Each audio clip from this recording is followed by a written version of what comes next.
দেশ জুড়ে আবারও তীব্র গরম, নাজেহাল মানুষ। বুধবার দেশে ৪৮টি জেলার ওপর দিয়ে মৃদু থেকে মাঝারি তাপপ্রবাহ বয়ে গেছে, যা চলতি বছরের মধ্যে সবচেয়ে বিস্তৃত তাপপ্রবাহ। ঢাকাসহ দেশের বিভিন্ন এলাকায় দিনভর রোদের তাপ আর ভ্যাপসা আবহাওয়ার জনজীবন দুর্বিষহ হয়ে উঠেছে।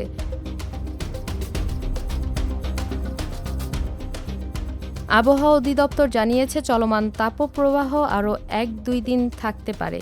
তবে শুক্রবার থেকে এর বিস্তার কমতে শুরু করবে এবং শনিবার থেকে তাপমাত্রা কিছুটা কমার সম্ভাবনা রয়েছে। যদিও বৃষ্টি শুরু হলে বাতাসের আর্দ্রতা বেশি থাকায় গরমের অনুভূতি পুরোপুরি কমবে না।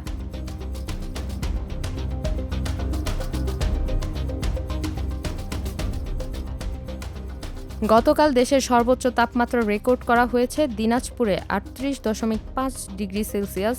রাজধানী ঢাকায় তাপমাত্রা ছিল ৩৬.৮ ডিগ্রি সেলসিয়াস, যা চলতি মাসের মধ্যে সর্বোচ্চ।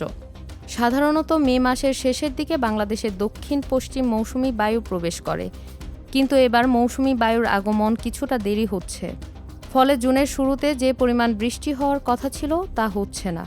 এ কারণে তাপমাত্রা বেশি থাকছে এবং দেশের বিভিন্ন এলাকায় তাপপ্রবাহ দেখা দিচ্ছে।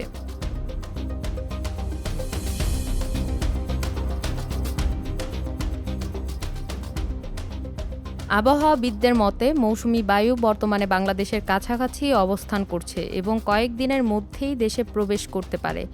মৌসুমি বায়ু সক্রিয় হলে প্রথমে দক্ষিণাঞ্চল, পরে দেশের মধ্য ও উত্তরাঞ্চলে বৃষ্টিপাত বাড়বে। আজ ঢাকা, ময়মনসিংহ ও সিলেট বিভাগে কিছু এলাকায় বৃষ্টির সম্ভাবনা রয়েছে। রাজধানীতেও বিচ্ছিন্নভাবে বৃষ্টি হতে পারে। তবে এই বৃষ্টি তাপপ্রবাহ পুরোপুরি দূর করার মতো নয়, বরং বৃষ্টির পর আর্দ্রতা বেড়ে গিয়ে ভ্যাপসা গরম আরও বেশি অনুভূত হতে পারে।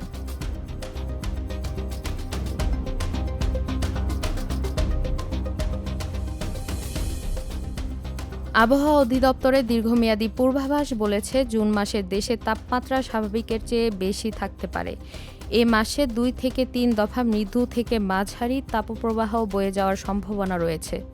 একই সঙ্গে স্বাভাবিকের তুলনায় বৃষ্টিপাতও কিছুটা কম হতে পারে।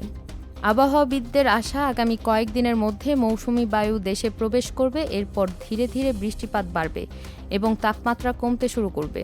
তবে পুরোপুরি স্বস্তি পেতে আরও কিছুদিন অপেক্ষা করতে হতে পারে। তাপপ্রবাহের তীব্রতা শুক্রবার থেকে কমতে পারে, শনিবার থেকে তাপমাত্রা কিছুটা নামার সম্ভাবনা রয়েছে। তবে মৌসুমি বায়ু পুরোপুরি সক্রিয় হয়ে দেশ জুড়ে বৃষ্টি না বাড়া পর্যন্ত ভ্যাপসা গরম থেকে দ্রুত মুক্তি মিলবে না।